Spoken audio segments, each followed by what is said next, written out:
नमो नारायण।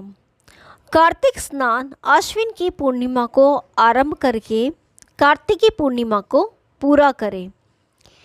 भक्तिवान पुरुष अथवा नारी आश्विन की शुक्ल पक्ष की एकादशी आने पर ही भगवान विष्णु को नमस्कार करके कार्तिक व्रत करने की आज्ञा प्राप्त करें। ऐसा करने से भगवान स्वयं भक्त के ऊपर कृपा करके उसे आत्मिक बल एवं मनोबल प्रदान कर विधि से कार्तिक व्रत करने की सद्बुद्धि देते हैं।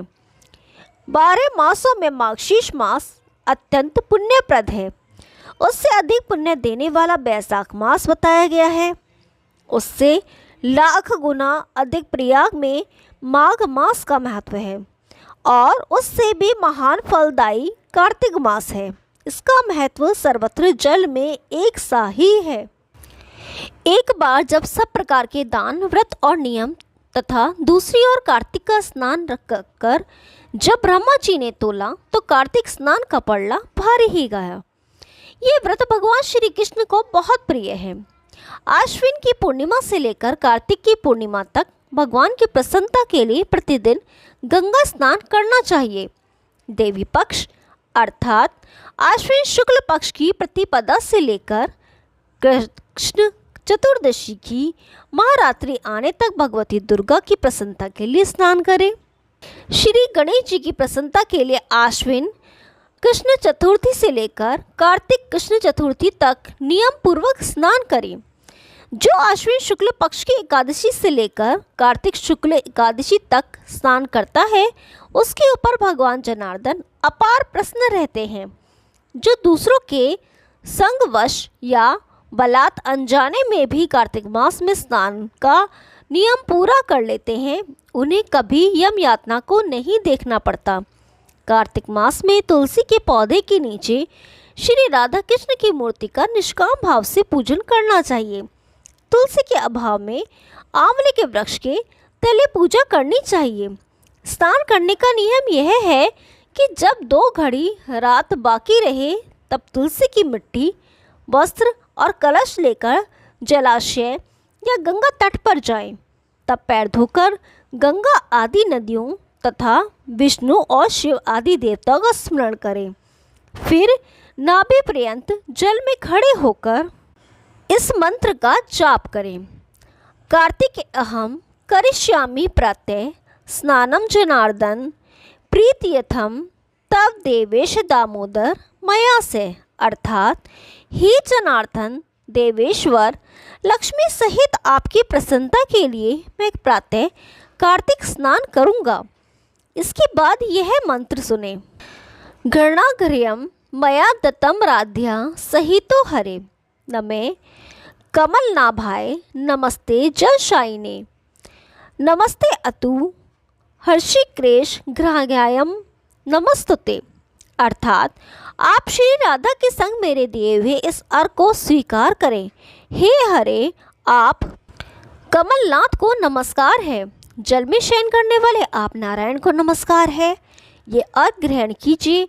आपको बार बार नमस्कार है। मनुष्य जिस तीर्थ में भी स्नान करे उसे गंगा का स्मरण अवश्य करना चाहिए। पहले मृत्तिका आदि से स्नान करके ऋचाओं द्वारा अपने मस्तक पर अभिषेक करें।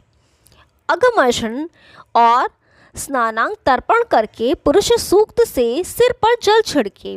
उसके बाद बाहर आकर पुण्य मस्तक पर आचमन करके अपने वस्त्र बदले। वस्त्र बदलने पर तिलक आदि करे। कुछ रात बाकी रहे तभी स्नान किया जाए तो वह उत्तम और भगवान विष्णु को पूर्ण रूप से संतुष्ट करने वाला है। सूर्योदय काल में किया गया स्नान मध्यम श्रेणी का है। जब तक कृत्य का अस्त न हो तभी तक का स्नान उत्तम है। अन्यथा बहुत विलंब से किया स्नान कार्तिक स्नान की श्रेणी में नहीं आता। स्नान का तत्व जानने वाले मनीषियों ने 4 प्रकार के स्नान बतलाए हैं। वायव्य, वारुण, ब्राह्म, दिव्य। वायव्य गोधूलि से किया हुआ स्नान वायव्य स्नान कहलाता है। समुद्र आदि के जल में स्नान किया जाए तो उसे वारुण कहते हैं।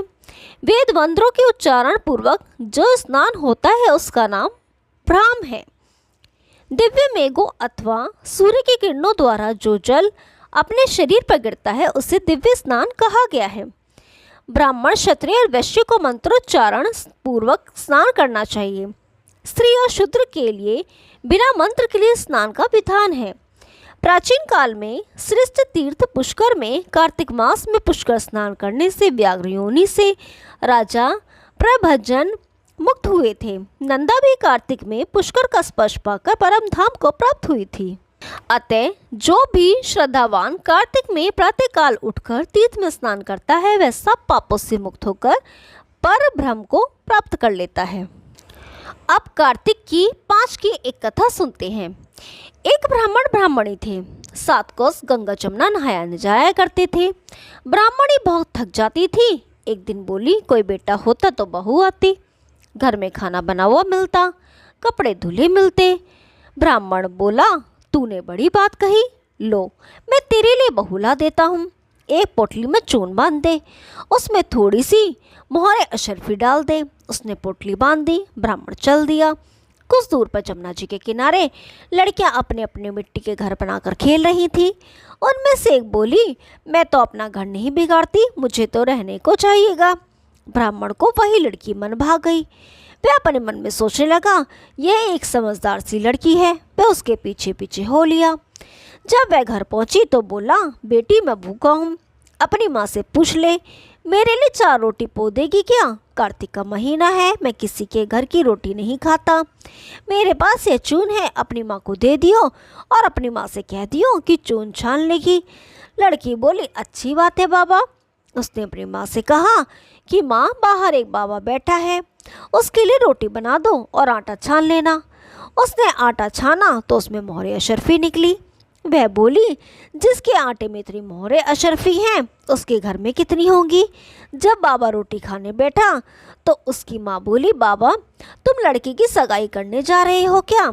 बाबा कहने लगा कि मेरा लड़का तो काशी जी पढ़ने गया हुआ है, अगर तुम कहो तो खंडे कटारे से तुम्हारी लड़की को ब्याह के ले जाऊं। अच्छी बात है बाबा। वो ब्याह कर ले आया। आकर बोला, रामू की माँ की बाड़ खोल, देख मैं तेरे लिए बहू लाया हूँ। बुढ़िया बोली, दुनिया तो बोली मारे, तू भी बोल मार दे। हमारे तो 7 जन्म भी कोई बेटा नहीं है, तू बहू कहाँ से लाया? ना तू किवाड़ खोल। उसने किवाड़ खोले, देखा तो सामने बहू खड़ी है। सास आदर सत्कार से बहू को अंदर ले आई। बूढ़े बुढ़िया नहाने जाते, बहू घर का सारा काम करती, खाना बनाती, कपड़े धोती, रात को उनके पैर दबाती। इस तरह से बहुत समय निकल आया। सास बोली, बहू चूल्हे की आंच न बुझने दियो, मटके का पानी न खत्म होने दियो। ना एक दिन चूल्हे की आंच बुझ गई। बहू भागी भागी पड़ोस में गई। बोली, पड़ोसन मुझे थोड़ी सी आंच दे दो, मेरे चूल्हे की आंच बुझ गई है, मेरे सास ससुर आते ही होंगे, सुबह 4 बजे के गंगा जमुना नहाने गए हुए हैं। पड़ोसन ने कहा, तू तो बावली है, तुझे तो ये यूं ही उठा कर लाए हैं, इनके 7 जन्म में भी कोई बेटा नहीं है।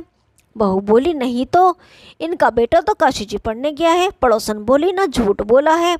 बोली, मैं अब क्या करूं? उसने कहा, जली फूली रोटी सेक दे, अलूनी दाल दे, खीर की कड़छी दाल में, दाल की कड़छी खीर में कर दे। उसको पड़ोसन की सीख लग गई। उसने ऐसा ही किया। सास ससुर आए, उसने आज न तो कोई आदर सत्कार किया, न ही उनके कपड़े लिए, खाना लगा दिया। सासू बोली, बहू ये क्या? ये तो जली फूकी रोटी है, अलूनी दाल है, खा लो सासू जी, तुम एक दिन खा लोगी तो कुछ ना होगा, मुझे तो जीवन भर अलूनी रहना है। सासू बोली, बहू को तो पड़ोस की सीख लग गई है। बहू रात को तो सो गई, सुबह भागी भागी पड़ोसन के घर गई। अब क्या करूं? बोली, 7 कोठों की चाबी मांग ले। जब सासू जाने लगी तो बहू आगे अड़कर खड़ी हो गई। बोली, बाद में जाना, पहले मुझे 7 कोठों की चाबी दे दो। ससुर बोला, चाबी दे दो, आज भी इसका कल भी इसका, हमारा क्या है? आज मेरे कल दूसरा दिन। पीछे से बहू ने कोठे खोल के देखा कि किसी में अन्न, किसी में धन, किसी में बर्तन, किसी में कपड़े के भंडार भरे पड़े हैं। 7वां कोठा खोल के देखा तो उसमें लक्ष्मी गणेश, पीपल पथवारी, कार्तिक ठाकुर राई, दामोदर तुलसा जी का बिजड़ा, 36 करोड़ देवी देवता विराजमान है। गंगा जमुना बह रही है। तिलक छापे लगाए, चौकी पर बैठा एक लड़का माला जप रहा है। बोली, तू कौन? मैं तेरा पति हूँ, किवाड़ बंद कर दे, मेरे माँ बाप आएंगे जब खोलियो। अब तो बहू खुश हो गई। 36 प्रकार के भोजन बनाए, 16 श्रृंगार किया, रांची माची डोले। सास ससुर आए, बड़े प्यार से उनसे बात की, उनके कपड़े धोए, खाना खिलाया। बुढ़ा बोला, बहू तो धन देख कर राजी हो गई। बहू सास के पैर दबाती जाए और कहती जाए, माँ जी तुम इतनी दूर 12 कोस गंगा जमुना नहाने जाती हो, थक जाती होंगी, तुम घर में नहा लिया करो। सास बोली, बावली कहीं घर में भी गंगा जमुना बहती है? बहू बोली, हाँ माँ जी चलो मैं दिखाती हूँ। उसने 7वां कोटा खोलकर दिखाया तो उसमें गणेश, लक्ष्मी, पीपल पथवारी, तुलसी, कार्तिक के ठाकुर राई, दामोदर, शिव पार्वती, 36 करोड़ देवी देवता विराजमान है। गंगा जमुना बह रही है।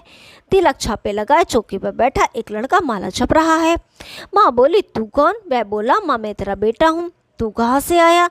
मुझे तो कार्तिक देवता ने भेजा है। माँ बोली, बेटा ये दुनिया क्या जानेगी? क्या जानेगा मेरा घर का पति? क्या जानेगी दुरानी जेठानी? क्या जाने अगड़ बगड़ पड़ोस कि तू मेरा बेटा है? उसने पंडित से पूछा तो वह बोला, पड़ली पार पे बहू बेटे खड़े हो, इस पार बुढ़िया खड़ी हो, जाम की अंगिया पहने हो, छाती में से दूध की धार निकले, बेटे की दाढ़ी मूछ भीगे, पवन से गठजोड़ा बंधे तो सब जाने ये बुढ़िया का बेटा है। उसने ऐसा ही किया। जास की अंगिया फट गई, छाती में से दूध की धार बह गई, बेटे की दाढ़ी मुझ भीग गई, पवन पावनी से बहु बेटों का गठजोड़ा बंध गया। ब्राह्मण ब्राह्मणी बहुत खुश हुए हैं।